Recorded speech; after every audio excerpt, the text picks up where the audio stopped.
여러분 진퇴양난이란 말 아시죠? 앞으로도 못 가고 뒤로도 못 가는 그런 상태를 우리는 진퇴양난이라고 말합니다. 다른 말로는 사면초가라는 말도 있죠. 사면이 꽉 막혀서 도대체 뭘 해야 될지 어떻게 해야 될지를 모르는 상태, 그것을 표현합니다. 오늘 성경에 보면 이스라엘 백성들의 모습이 지금 딱 그런 상황에 처해져 있습니다. 우리가 읽지는 않았는데 참고로 출애굽기 앞에 있는 13장 17절 18절 말씀을 좀 보겠는데, 애굽을 떠난 이스라엘 백성들이 선택했던 두 개의 길이 있는데 그 중에 한 선택한 길에 대해서 이야기하고 있습니다. 한번 보겠습니다. 한번 읽어보겠습니다. 바로가 백성을 보낸 후에 블레셋 사람의 땅의 길은 가까울지라도 하나님이 그들을 그 길로 인도하지 아니하셨으니 이는 하나님이 말씀하시기를 이 백성이 전쟁을 하게 되면 마음을 돌이켜 애굽으로 돌아갈까 하셨습니다. 그러므로 하나님이 홍해의 광야길로 돌려 백성을 인도하심에 이스라엘 자손이 애굽 땅에서 대회를 지어 나올 때에, 여기 두 개의 길이 나오죠. 하나는 블레셋 사람의 땅의 길이죠. 그 다음에 또 하나는 홍해의 광야의 길, 이 두 가지가 나옵니다. 이해를 돕기 위해서 지도를 잠깐 보겠습니다. 지도를 보시면 이 애굽 땅에서 이 사람들이 고센 땅에 살았죠. 여기에서 이 가나안 땅으로 가기 위해서는 흔히 가는 길이 블레셋 길이라는 길이 있습니다. 이 길로 가는 게 가장 가까운 길이고, 또 통상 무역이나 또는 무슨 여행을 할 때 이용하는 길이 바로 이 블레셋으로 가는 길, 이 길을 이용합니다. 근데 지금 이스라엘 백성이 가는 길은 어떤 길인가 하면 이 길로 가지 않고 이 고센 땅에 숲곳을 거쳐서 이 바닷가까지, 비하이롯 바닷가까지 내려왔다고 이야기하고 있는 것입니다. 상식적으로는 보면 분명히 블레셋 길, 글로 가는 길로 가는 게 맞는데 그 길로, 이 홍해 길로 가는 길 앞에 그들이 도착했다고 말합니다. 이유는 뭔가 하면 하나님이 그들을 인도하셨다고 이야기합니다. 왜 하나님께서 블레셋 가는 길로 가지 않고 엉뚱한 길로 인도하시는가? 그 이유도 오늘 성경에 밝히고 있죠. 뭐라 그랬습니까? 그 길로 가면 무슨 일이 가면 반드시 블레셋 사람들과 맞부닥치게 될 건데, 블레셋가 부닥치면 분명 틀림없이 그들이 그냥 순순히 보내주지 않을 거고, 그러면 분명히 전쟁을 한번 치러야 되는 것입니다. 근데 여러분 이스라엘의 상태 어떻죠? 430년 동안 애굽에 살면서 전쟁에는 해본 적이 없습니다. 그냥 노예로 살았을 뿐이죠. 그러니까 전쟁이 벌어지면 사람들이 분명히 노예 근성이 나올 거고, 그러면 두려움에 맞서서 분명히 애굽으로 도망가는 사람이 생긴다는 겁니다. 하나님이 그걸 아셨기 때문에 그들을 그 길로 인도하지 않고 아랫길, 남쪽인 광야를 거쳐가는 홍해길로 그들을 인도하셨다고 이야기하는 겁니다. 여기 뭘 알 수 있는가 하면 하나님이 우리를 잘 아신다는 겁니다. 우리가 우리를 아는 것보다 하나님이 우리를 더 정확하게, 더 확실하게 알고 계시다는 겁니다. 성경에 그런 표현이 있죠. 하나님 우리의 머리털까지 세심 받는다 그랬죠. 여러분 머리털이 몇 개인지 아십니까? 어떤 분은 나는 대머리여서 머리가 없는데요. 그런데 대머리 되기 전에는 어땠습니까? 하나님은 그 머리털까지 세신다고 말하는 그 말은 무슨 뜻입니까? 우리의 모든 것을 모르는 게 없다는 뜻이죠. 겉으로 드러나는 것이나 혹은 마음에 품고 있는 것이나 하나님은 가장 잘 아시는 분이 바로 하나님이라는 것입니다. 그러므로 하나님께서는 우리를 잘 아시기 때문에 우리의 가장 적합한 길로 우리를 이끌어가고 계시다는 사실을 말씀하고 있는 겁니다. 이사야 55장 8절 9절 말씀도 한번 보시죠. 이렇게 돼 있죠. 이는 내 생각이 너의 생각과 다르며 내 길은 너의 길과 다름이니라. 내 생각, 하나님 생각이 다르고 내 길, 하나님이 다릅니다. 근데 그 다음 이렇게 말하죠. 하늘이 땅보다 높음같이 내 길은 너의 길보다 높으며 내 생각은 너의 생각보다 높음이니라. 하나님 생각이 우리의 생각보다 훨씬 높고 하나님의 길이 훨씬 더 분명한 사실을 이야기하고 있는 것이죠. 여러분 이걸 믿습니까? 그런 하나님의 크신 계획과 마음을 이해하지 못하면, 깨닫지 못하면 이스라엘 백성이 어떻게 했죠? 불평하고 원망하고 틈만 나면 애굽으로 돌아갈 생각들을 하게 되는 것입니다. 꼭 우리 모습이지 않습니까? 하나님께서 이끄는 길이 안전합니까? 아니면 내가 안 돌아간 머리로 쥐어짜는 그게 안전하겠습니까? 하나님께서 제안한 그 길이 맞는 길이겠습니까? 아니면 우리가 생각하는 동문에 생각하는 그 길이 맞는 길이겠습니까? 답은 뻔하죠. 여러분 분명히 답이 하나님의 생각, 하나님의 길이 높고 확실한 걸 분명히 인정할 겁니다. 근데 문제는 뭔가 하면 아는 것하고 사는 게 다르다는 게 문제입니다. 우리가 알긴 아는데 실제 그 삶에서 살아내지를 못하는 것, 이것이 우리의 큰 딜레마죠. 이게 우리의 문제인 것입니다. 하나님께서는 이스라엘 백성들에게 묻지 않으시고 하나님 가장 적합한 길로 그들의 방향을 틀게 만들었습니다. 그리고는 홍해 근처까지 가서 거기에 텐트를 치고 멈추도록 하신 걸 보게 되는 것입니다. 문제가 생겼죠. 더 이상은 갈 수가 없는 겁니다. 왜냐하면 앞에 바다가 가로고 막으니까 더 이상 갈 수 없는 곳까지 그들이 가게 된 것입니다. 왜 이렇게 하나님께서 그들을 홍해 바닷가에 이끄셨느냐, 그 이유를 오늘 읽은 성경 4절에 이야기하고 있습니다. 이렇게 말하죠. 내가 바로의 마음을 완악하게 한즉 바로가 그들의 뒤를 따르니 내가 그와 그의 온 군대로 말미암아 영광을 얻어 애굽 사람들이 나를 여호와인 줄 알게 하리라. 이게 하나님의 뜻입니다. 하나님의 계획이란 거죠. 하나님이 굳이 이스라엘 백성들을 상식적이 아닌 광야의 길로 내몰아서 바다를 통과하게 하려는 하나님의 계획을 세우신 이유가 뭐냐 그러죠? 애굽으로 하여금, 이스라엘 백성들로 하여금 하나님이 진짜 하나님구나, 이걸 알게 하기 위해서라고 말씀하고 있는 겁니다. 여러분 이거 보면 하나님은 그냥 우연히 되는 일이 없습니다. 모든 일을 아시고 계획하신 대로 그 일들을 진행해 가시는 것을 오늘 우리가 알게 되어지는 것입니다. 그러면 여러분 너무 의심을 품지 마시고 이 하나님 뜻이 있을 거야, 하나님의 계획이 있을 거야, 하나님의 길이 있을 거야 하는 것을 먼저 딱 전제를 하시고, 중요한 건 그게 뭔지, 그 길이 무엇인지, 그 뜻이 뭔지를 알고자 하는 마음으로 기도도 하고 말씀을 보고 그러면서 하나님의 뜻을 알아가는 것이 그게 우리의 신앙의 생활인 것입니다. 애굽을 떠난 이스라엘 백성들이 블레셋을 통과해서 가나안 땅으로 가지 않고 엉뚱하게 남쪽으로 광야를 통과해서 지금 바닷가에서 텐트를 치고 있다는 소식을 애굽 왕도 들은 것입니다. 애굽 왕이 들으니까 이게 미친놈들이거든요. 아니 무슨 짓이냐, 그들이 블레셋 길로 해서 가면 금방 가나안에까지 갈 수 있는 길을 왜 그 길로 가지 않고 엉뚱하게 가서 바다 앞에 지금 텐트를 치고 있느냐. 바로가 뭐라 그러죠? 그들 이제 광야에 갇혔다고 말합니다. 도가 안에 든지라는 것이죠. 하나님 이렇게 하신 이유도 다 있다는 거죠. 바로 그걸 딱 보고 마음이 다시 바뀌었다 그러지 않습니까? 바로 마음이 다시 완악해졌다 그랬습니다. 완악이 뭐라 그랬죠? 마음이 딱딱해진 것.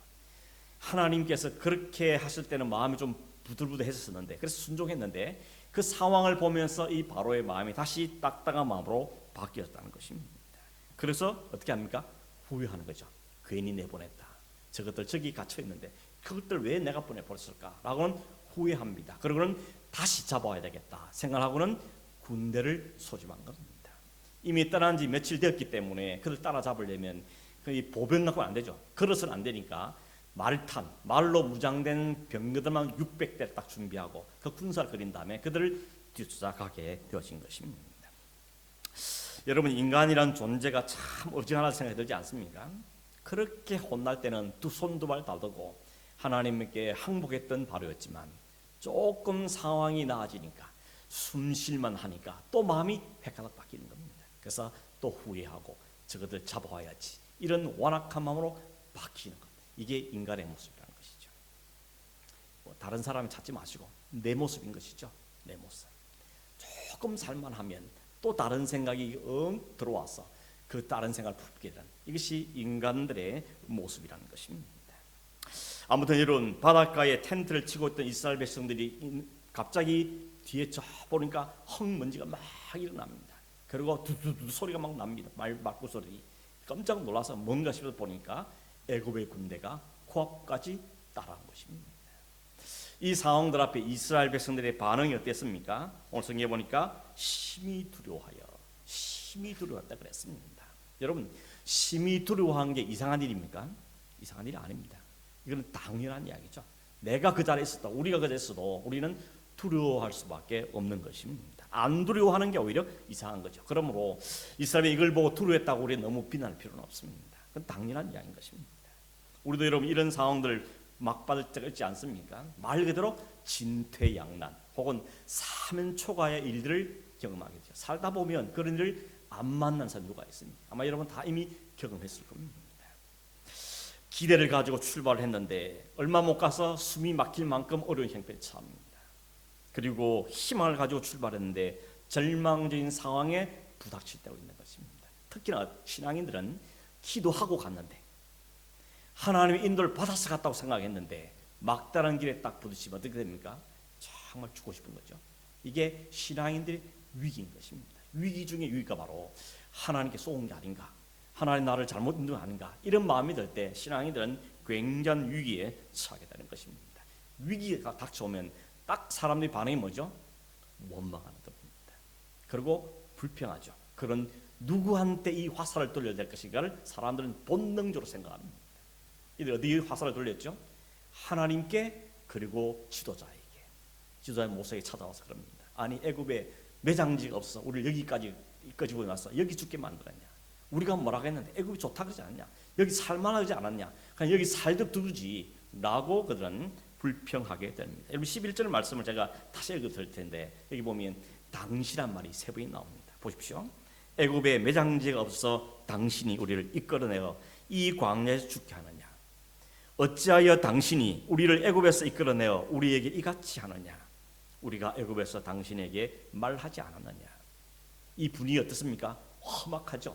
자칫하면 돌을 던져서 모세를 죽이려는 이런 아주 위기 상황에 처해 있는 것입니다.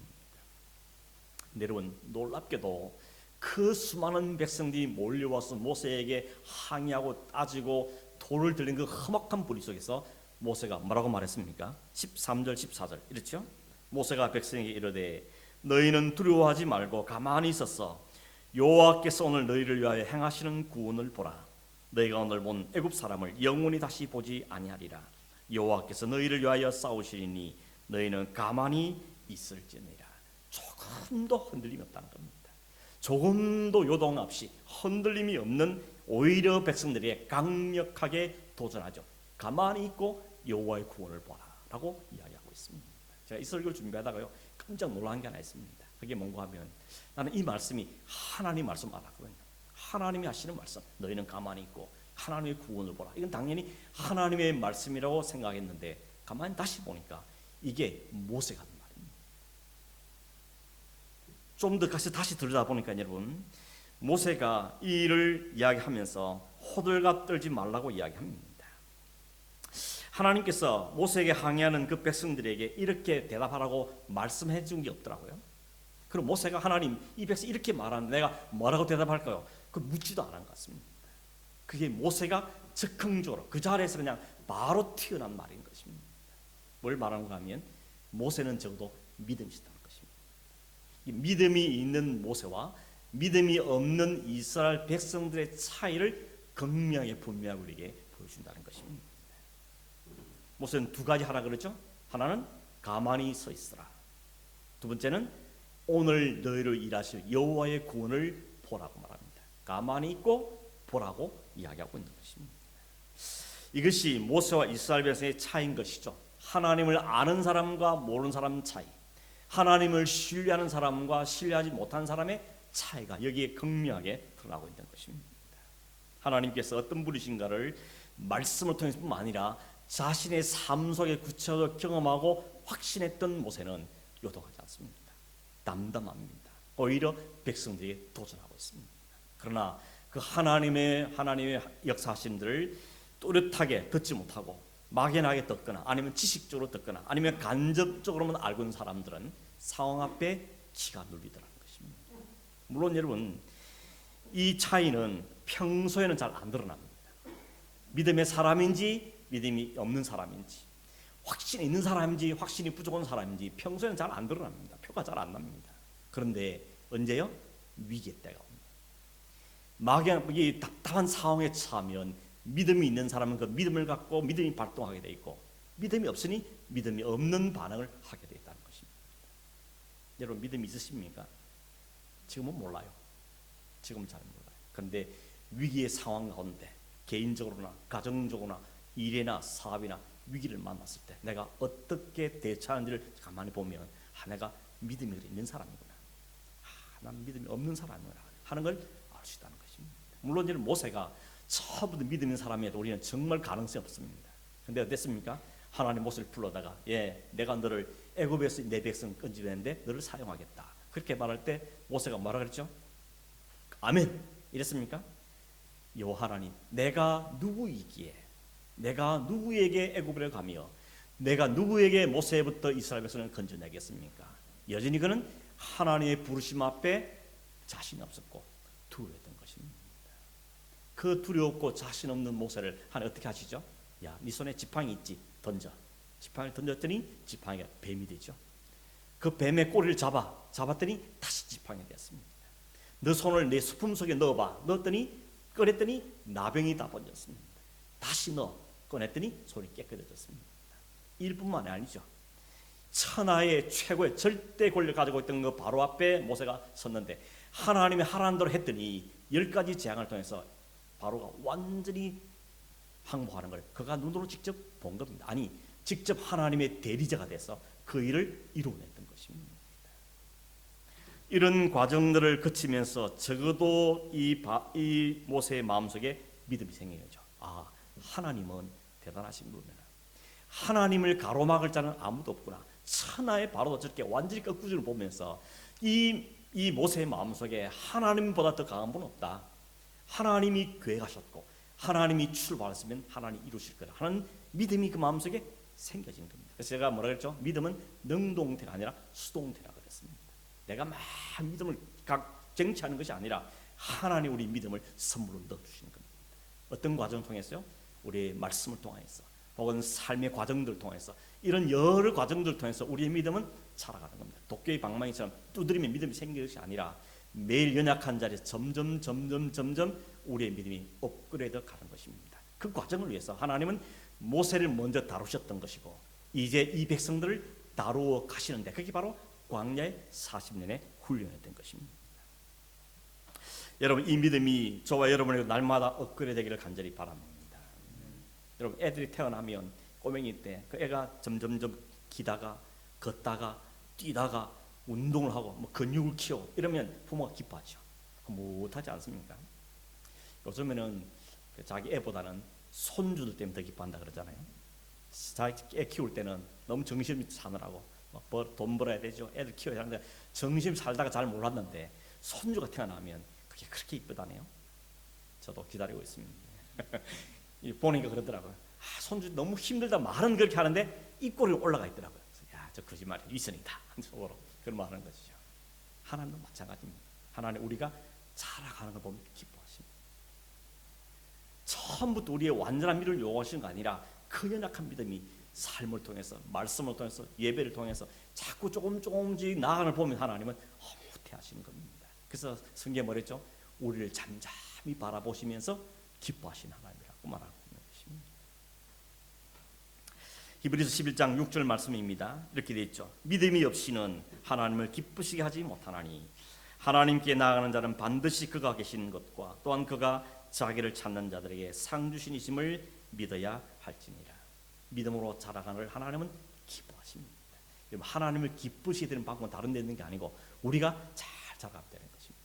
우리가 잘 정상으로 자라가면 하나님은 기뻐하십니다. 무엇을 하죠? 하나님 누구신지 알고 하나님 우리에게 무엇을 하신 분지를 아는 사람, 그 믿음에서 자라가는 것이 바로 하나님 기뻐하시는 일이라는 것입니다.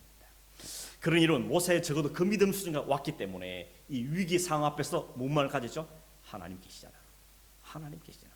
하나님이 우리가 계신다 하는 그 믿음을 갖고 그 백성들이 강력하게 도전할 수 있었던 겁니다. 반면에 백성들은 아직까지는 그 믿음의 자리에 자라지 못했습니다. 모세가 앞장서니까 이끄니까 여기까지 따라오긴 했지만 그렇다고 그들 마음속에 100% 하나님을 신뢰하거나 혹은 모세를 지도자로 100% 신뢰하는 자리까지는 못 온 것입니다. 그래서 늘 문제만 생기면 또 불평하고 또 모세 앞에 손가락질하고 왜 우리를 끌고 왔냐라고 불평하는 모습을 보이게 되는 것입니다. 그런데 여러분, 그런 백성들을 향해서 모세는 확신의 참 모습을 말하는 겁니다. 너희들은 가만히 있어서 하나님께 하실 일 보라고 이야기합니다. 여러분, 가만히 있은 말 무슨 뜻일까요? 가만히 있어라. 아무 일도 안 하고 그냥 아무 생각 없이 멍 때리고 있어라. 그런 말이 아닙니다. 일단 가만히 있으라는 말은 뭐죠? 설치지 말란 말이겠죠. 특별히 말에서 불평과 원망을 지금 쏟아내는 그 백성들에게 가만히 있으란 말은 뭐겠죠? 그 불평, 그 불만 입을 닫으라는 이야기죠. 그 불평, 그 불만을 일단 중지하라는 이야기인 것입니다. 이스라엘 백성들이 광야에서 실패한 이유를 가만히 보시죠. 대부분 이유가 뭐죠? 불평과 원망이었죠. 불평과 원망입니다. 우리도 가만히 돌아보면 일이 그르치고 잘 안 될 때 그 일 자체나 상황보다는 이 말 때문에 그르칠 일이 참 많지 않습니까? 그때 그 말만 하지 말 거예요. 그런 생각이 들 때가 많고, 또 보면 그러죠. 내가 말 안 하려 그랬는데 해죠. 그래서 안 해야지. 안 하려 했는데 하면서 말한 것 때문에 관계가 깨지고 망치게 되는 것입니다. 언제 불평 원망하죠? 내 생각 다를 때 그렇죠. 나는 A를 기대했는데 결과가 B로 나타나면, 혹은 나는 A를 말 저 사람 B라 말하면 그것이 원망과 불평이 되더라는 것입니다. 여러분 살다 보면 내 생각대로 내 기도 다 됩니까? 안 되는 게 더 많지 않습니까? 그렇게 살면서 왜 자꾸 고집이 피우고 있는 것입니까? 내 생각대로 내 인생이 다 움직인다고 생각하는 사람이 있다면 일단 그 생각부터 바꿔야 됩니다. 인생은 내 마음대로 되는 거 아니다. 누구 마음대로 돼야 되죠? 이 마음대로도 아니고 하나님의 마음대로, 하나님의 생각대로 되어야만 그게 적합한 길이고 그게 바른 길이고 그게 바른 것이죠. 그러므로 하나님, 내 생각이 주님 생각에 맞추어지기를 원합니다. 이게 우리의 기도 제목이 되어야 되는 것입니다. 나도 너도 다 누가 옳은 게 아니고 누가 하나님 생각에 맞추는 것인가, 이게 되어야 되는 것입니다. 남편도 아내도 하나님 생각에 맞추고, 부모도 자녀도 하나님 생각에 맞추고, 이 집사님 저 집사님도 하나님 생각에 맞추고 가야 거기에 불평과 원망이 사라지게 된다는 것입니다. 여리고 성 돌 때도 그랬지 않습니까? 하루에 한 바퀴씩 7일 동안 돌라 그러죠. 첫 번째 조건이 뭐였습니까? 입을 닫고 돌라 그럽니다. 왜 그렇게 했습니까? 입을 열고 돌면 어떻게 하겠습니까? 우리 지금 못한 짓이냐 이거, 이렇게 되겠냐? 온갖 불평과 원망들이 쏟아지게 뻔하기 때문에 하나님 일단 입을 닫으라고, 입을 닫으라고 말씀하고 있다는 것입니다. 여러분, 우리가 언제 가만히 있을 수 있습니까? 이런 위급한 순간에 숨도 쉴 수 없는 이 급합들을 만들 때 어떻게 가만히 있을 수 있습니까? 어떻게 침착할 수 있습니까? 이유는 뭔가 하면 뭔가 믿는 구석이 있으면 그럴 수 있죠. 지금 상황이 아무리 어려도 뭔가 믿는 구석이 있는 사람들은 평정을 유지할 수 있는 거 아닙니까? 아이들이 갑자기 뭐 학교에 뭡니까 책도 사야 되고 뭐 학교에 학비도 내야 되고 뭐 생길 때 그것 때문에 막 밤잠을 끙끙 그럽니까? 그러지 않죠. 어떻게 합니까? 엄마, 아빠 책 사야 돼요. 엄마, 아빠 학비 내야 돼요. 그렇게 말하면 엄마, 아빠가 해결을 아는 사람 아이들은 그 말 때문에 두려워하거나 밤잠을 못 자, 그러지 않다는 것입니다. 모세가 말한 가만히 있으란 말은 정말 아무것도 하지 말라는 아니라 일단 우리의 입은 좀 닫고 불평, 원망은 닫고 뭐 하라는 겁니까? 생각해 보라는 겁니다. 좀 헤아려 보라는 겁니다. 지금 이 상황을 속에서 생각해 보고 이 상황이 어떻게 될 건지를 헤아려 보러 말하는 것입니다. 그러면 답이 나온다는 겁니다. 무슨 답이 나오죠? 두 가지인데, 첫째는 내가 할 수 있는 건 없구나. 이게 첫 번째죠. 우리가 지금 이 상황에 할 수 있는 게 없구나. 보십시오. 전쟁 한번 해보지 못한 사람이 애국군이 어떻게 싸우겠습니까? 그렇다고 앞에는 바다가 막고 있는데 어떻게 가겠습니까? 날아가겠습니까? 헤엄쳐가겠습니까? 그러니 우리가 할 수 있는 게 진짜 아무도 없구나. 이걸 먼저 깨닫게 되는 것이죠. 근데 거기서 끝나는 게 아니라 한 가지 더 깨닫게 되죠. 뭡니까? 하나님이 계시다는 겁니다. 그걸 생각하는 겁니다. 그걸 생각하는 겁니다. 애국을 출발하신 것도 하나님이시고 바로를 거꾸르는 것도 하나님이시고 지금 여기까지 올 때까지도 낮에는 구름 기둥으로 밤에는 불 기둥으로 이끌어 오신 분이 하나님이라는 그 하나님을 기억해내라는 것이. 여러분, 가만히 있으란 말은 멍 때리는 말이 아니고 생각을 좀 하라는 겁니다. 무슨 생각이요? 하나님을 생각해내는 것입니다. 하나님을 생각해내는 것이 키라는 것입니다. 생각을 안 하면 사람들이 너무 많아요. 환경만 쳐다보고 상황만 쳐다보고 안절부절하면서 자기 감정에 치여 삽니다. 그러지 말고 좀 컴다운하고 하나님을 생각하는 겁니다. 그게 가만히 있으란 말이 담고 있는 의미인 것입니다. 더군다나 이 백성은 어떤 백성이죠? 우리가 어떤 백성이죠? 하나님이 선택해서 그 애굽 땅에서 끄집어내서 가나안 땅으로 옮기겠다고 약속하신 언약의 백성이고 하나님의 선택은 하나님의 백성이 아닙니까? 이 사실을 생각해 보면 이 자꾸 생각하면 생각할수록 어떻습니까? 마음이 캄다운 되는 겁니다. 그리고 마음에 기대감이 생기는 겁니다. 여러분, 믿음이 있는 사람에게는 두려움 대신에 기대감을 갖게 된다는 것입니다. 물론 처음에는 두렵겠죠, 같이. 그런데 생각해 보니까 여기도 하나님을 하시겠다, 이번에도 하나님을 하시겠구나 하는 기대감으로 바뀌어지는 것이 믿음의 역사고 믿음의 능력이라는 것입니다. 그래서 믿음이 소중한 겁니다. 그냥 구원받고 천국 간다 그 정도 아니고 오늘 우리의 삶을 살아내게 하는 힘도 믿음에서 나는 겁니다. 그래서 믿음이 중요하다고 이야기하는 것입니다. 그러면 이런 어떤 상황과 순간에도 가만히 서 있는 사람은 믿음의 사람인데, 그 믿음의 특징은 뭔가 하면 자신을 알고 하나님을 아는 사람이라는 것이죠. 하나님 누구신지, 지금까지 어떻게 오신 분인지, 지금 내 삶에 어떻게 간섭하고 계시는지, 앞으로 어떻게 하실 것인지 아는 사람이 믿음의 사람인 것입니다. 믿음이 없으면 가만히 있을 수가 없죠. 뭐라도 해야 될 것 같습니다. 그냥 가만히 있으면 그냥 죽을 것 같습니다. 그래서 뭘 해야 된다고 자꾸 조바심을 내게 되어 있는 것입니다. 요즘도 그렇죠, 여러분. 이 문제, 믿음 문제 떠나서도 오늘 사람들이 제일 못하는 게 뭔가 하면 가만히 있는 거죠. 여러분, 예를 들어서 뭐 카페 가서 누굴 기다릴 때, 아니면 병원에 가서 기다리고 있을 때, 아니면 기차를 타고 갈 때 가만히 있는 게 힘들죠. 그래서 뭐 합니까? 습관적으로 모아폰 꺼내죠. 그래서 여러분, 바깥에 기차 타고 가는 거 보면 표정이 똑같습니다. 모습이 다 여기습니다. 전부 요 표정 갑니다. 기차 타고 보면 수많은 사람이 타고 있는데 보면 다 표정은 똑같아. 자세요. 가만히 있는 건 너무 힘들어가지고 이야기 하다가도 조금만 대화 끊어지면 또 뭘 만져야 되죠. 이게 인간의 불안한 심리를 보여주고 있는 것이죠. 믿음은 가만히 있게 합니다. 믿음이 있는 사람은 잠잠히 있을 수 있습니다. 믿음 있는 사람은 기다릴 수 있습니다. 그게 믿음이 주는 능력이고 파워라는 것입니다. 여러분, 모세가 이렇게 저렇게 해달라고 하나님께 방법을 제시한 적이 없습니다. 그렇죠? 하나님 이렇게 해주세요, 저렇게 해주세요. 그렇지 않습니다. 모세는 하나님께서 어떻게 자신을 구원할지 그 방법은 몰랐습니다. 그런데 아는 건 하나 있습니다. 하나님이 하실 거라는 것. 하나님이 무슨 방법인지 모르겠지만 어떻게 할지는 잘 아직 내가 감이 안 잡히지만 하나님이 하신다. 하나님이 도우십니다. 하나님 이 문제를 건너가게 하신다 하는 그 믿음만큼은 꽉 붙잡고 있던 것이 모세의 모습이라는 겁니다. 그래서 그러죠. 여호와께서 우리를 대신하여 싸우실 것이다.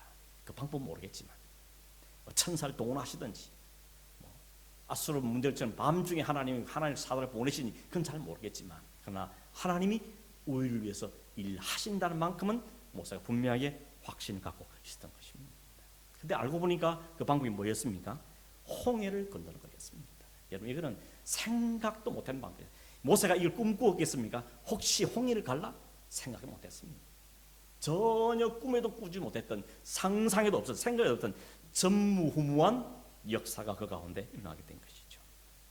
31절 마지막 절에 보면 그러죠. 이스라엘이 여호와께서 애굽 사람들 행하신 그 큰 능력을 보았으므로 백성들이 여호와를 경외하며 여호와와 그의 종 모세를 믿었다라고 말합니다. 믿게 하는 게 하나님의 역사의 초점입니다. 그냥 하나님이 큰 은혜 보여주는 게 끝나는 게 아니고 그걸 보고 우리가 믿게 하는 것, 우리의 믿음을 업그레이드 시키는 것이 하나님의 목적이었다는 겁니다. 그래서 온 백성들이 그 큰 능력을 보고 여호와를 경외하고 여호와께 세우신 모세에 순종하는 이런 결과들이 나와지게 되더라는 것입니다. 여러분, 흥미로운 건 뭔가 하면 이스라엘 백성들은 그 홍해에서 한 명도 안 죽었죠. 그런데 뒤를 따랐던 모든 애국 군대는 거기에 물속에 빠져 죽었습니다. 홍해 바닷속에 이스라엘 백성은 안 들어가고 애국 군대만 들어간 거 아니죠. 다 들어갔지 않습니까? 이스라엘 백성도 홍해로 들어갔고, 물론 물속이라는 게 바닷길로 들어갔지만 들어갔고, 애국 군대도 그걸 보고 자기도 따라 들어갔습니다. 다 같이 들어갔습니다. 그런데 살아나온 사람은 애국 군대는 없고 이스라엘 백성만 살아나왔습니다. 여러분, 바닷속에 들어갔단 말은 죽는다는 이야기거든요. 그런데 살아나오다는 것입니다. 누가 살아나왔죠? 이스라엘 백성이. 이스라엘은 왜 살아나왔죠? 하나님 언약의 백성이니까. 하나님 언약의 백성이 어떻게 확정해 주었죠? 어린 양의 피가 덮인 그 집은 하나님이 보호하신 걸 통해서 보여준 겁니다. 똑같은 일이 벌어지고 있는 겁니다. 홍해 물로 모든 죄와 사망 안에 있는 자들이 죽어야 되는데 그 상황 가운데 살아났습니다. 뭐 때문에? 어린 양의 보혈이 있는 백성이기 때문에. 오늘 그걸 신약은 뭐라 그러죠? 고린도서에 보면 이렇게 말하죠. 그것은 다 구름과 바다 안에서 세례를 받은 것이라고 이야기합니다. 세례가 그거죠. 세례는 우리가 죄로 인해 다 죽을 자들인데 예수 그리스도와 함께 죽고 그리스도와 함께 살아남으로 우리가 죄와 사망과 영원한 죽음에서 살게 된 것, 그게 세례인 것이죠. 이것은 오늘 우리 신약 성도의 세례를 의미하는 것을 성경은 우리에게 설명하고 있다는 것입니다. 결국 우리를 살리는 것은 우리가 뭐 능력이 있어도 아니고 우리 뭐 자기 있었던 거 아니라 하나님의 언약 안에 있는 백성이고 예수 그리스도의 피로 덮어진 백성이기 때문에 그 십자가의 은혜로 우리를 살려내시는 것이면 다시 한번 우리에게 확인시켜주고 있다는 것입니다. 여러분, 모세가 처음 말했던 게 뭐라 그랬죠? 가만히 서 있어라. 가만히 서 있어라. 두 번째는 여호와께서 하시를 보라고 말하고 있는 것입니다. 보라는 것입니다. 여호와께서 하실 보라는 말은 다르게 말하면 딴 거는 보지 말라는 이야기 되겠죠. 엉뚱한 데 관심과 기대 걸지 말고 하나님이 하신 데 좀 관심을 가지라는 겁니다. 하나님께 포커스를 맞추라고 이 모세가 지금 이야기하고 있는 것입니다. 여러분, 이스라엘 백성들이 뒤에 따라온 애국 군대를 보았을 때 심히 두려웠다 그랬죠. 심히 두려웠다 그랬습니다. 그래서 바로 모세가 말은 뭡니까? 그 두려워하는 시선을 옮기라는 겁니다. 어디로요? 하나님께로. 그 애국 군대 쳐다보는 시각을 옮겨서 하나님을 보라는 겁니다.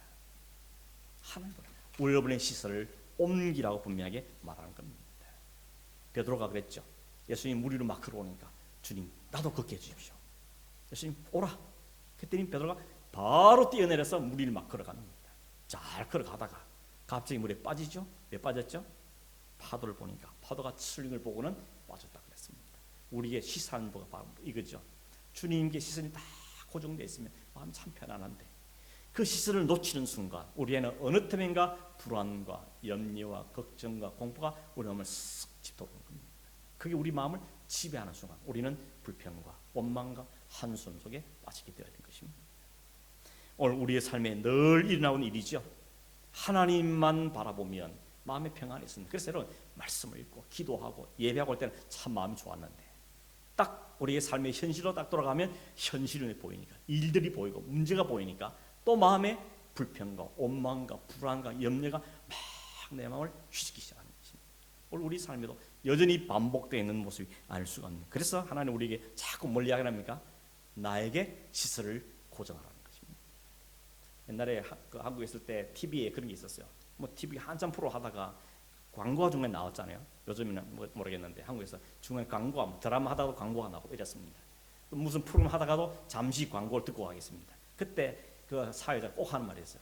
채널 고정 이런 말이 있어요. 채널 바꾸지 말라는 거죠. 딴 데 가봐야 볼 거 없으니까 요거 계속 지키고 있으라고. 잠시 광고 본 다음에 다시 하자고. 이렇게 하는 채널 고정은 그때 제가 참 마음이 꽂혔더랬습니다. 아, 하나님께 우리가 채널이 다 고정된다는 거. 그게 믿음이죠. 믿음이 딴 데는 게 아니고 하나님께 우리의 채널을 잘 고정하고 이 시선을 고정하며 살아가는 게 바로 믿음의 모습인 겁니다. 여러분 채널을 잘 고정하시기 바랍니다. 왔다 갔다 하지 말고 요즘에는 더 쉽죠. 버튼만 누르면 되니까. 옛날에는 TV까지 가서 채널 막 돌려야 되는데 이제는 어떻습니까? 리모컨으로 그냥 수시로 돌리죠. 아마 여러분 습관 따라 그런 분이 있을 겁니다. 어떤 분은 3-4개 동시에 하잖아요. 모바일폰 보다가 TV도 보고 뭐도 보고 이러면서 막 동시 3개, 4개를 막 합니다. 가만 못 차는 거죠. 뭐 습관일 수도 있지만 불안한 마음 때문에 그럴 수도 있는지 모릅니다.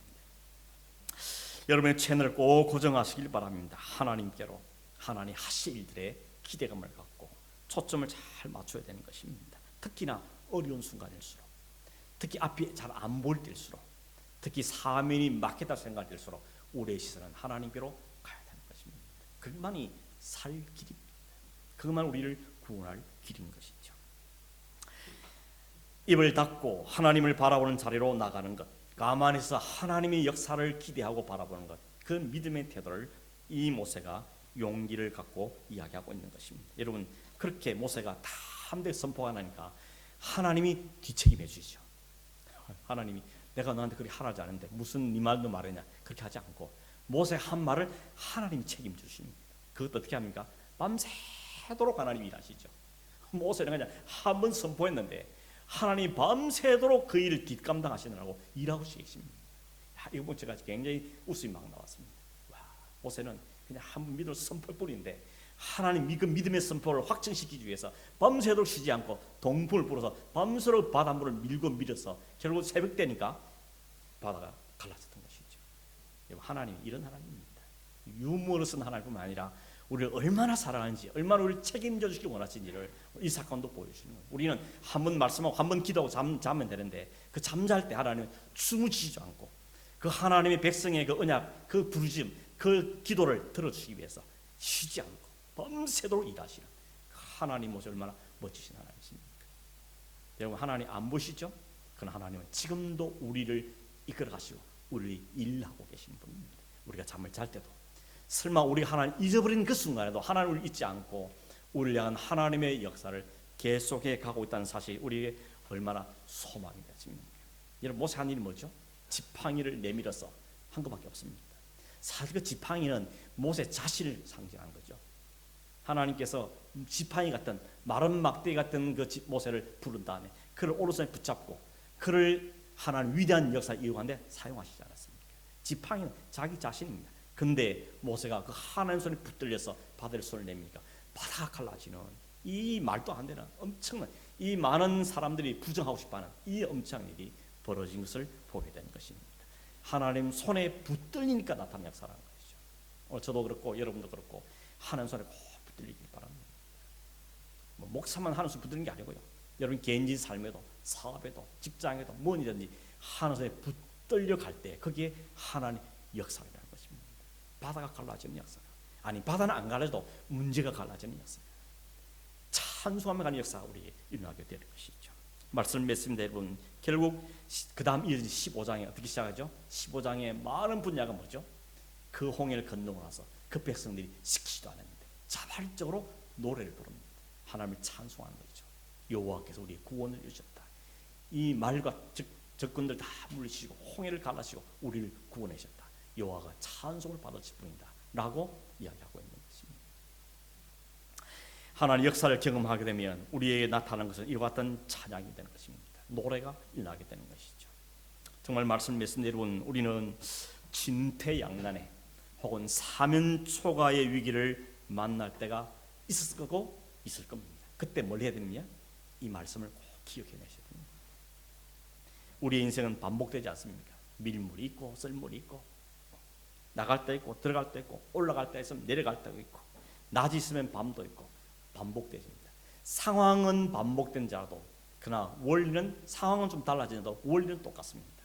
가만히 있어서 여호와 하나님을 바라보는 것, 그건 우리의 붙잡아야 될 원리인 것입니다.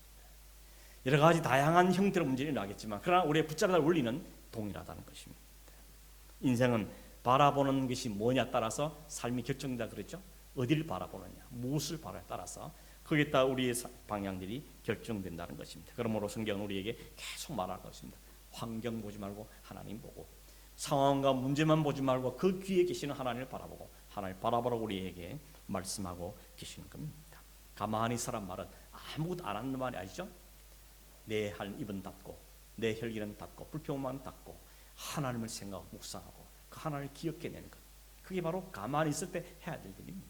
그리고 여호와께 하실 기대감을 갖고 기다리는 것, 그게 바로 우리가 해야 될 일임을 우리에게 말씀하고 있는 것입니다. 그게 바로 하나님 믿음으로 붙잡는 사람의 믿음의 태도인 것입니다. 오늘 저와 여러분, 우리 모든 성도들이 이 믿음을 꼭 부여잡고 무슨 일 맞는지 어떤 상황에서든지 이 믿음을 적용해서 이 백성들이 큰 구원을 경험한 다음에 하나님을 경외하며 노래 부르던 것처럼 우리에도 이 찬송이 넘쳐난 믿음의 삶을 사는 은혜가 있기를 주의 이름으로 축원합니다. 기도하겠습니다. 하나님 아버지, 감사합니다. 우리가 나를 볼 때 연약한 뿐이고 막대기에 불과하지만 아무것도 할 수 없는 존재지만 하나님을 부르셨고 선택하셨고 약속하셨고 지금도 우리를 위해서 일하고 계신 분임을 오늘 말씀을 통해 다시 한번 알려주신 것을 감사합니다. 이것이 우리의 믿음이 되기를 원하고 이것이 우리의 믿음의 원리가 되기를 원하며 우리가 위기 상황 때 붙잡는 원리가 되기를 원합니다. 하나님, 이 경험들이 더 많아지게 하시고 이것이 우리의 믿음으로 실력이 되게 하셔서 어떤 환경 오든지 어떤 상황이든지 모세와 같이 선포할 수 있는 믿음의 자리로 우리를 올려주시고 붙잡으시며 업그레이드 시켜 주시옵소서. 그래서 하나님, 우리의 찬양을 받으시고 하나님 온 열방 가운데 친정한 하나님 것을 인정되고 노래되어지는 은혜가 우리 가운데 있도록 주님 역사하시고 우리 온 순위 그 기쁨, 그 감사, 그 감기를 갖고 살아갈 수 있도록 역사하여 주시옵소서. 그러고 하신 예수님의 이름으로 기도하옵나이다. 아멘.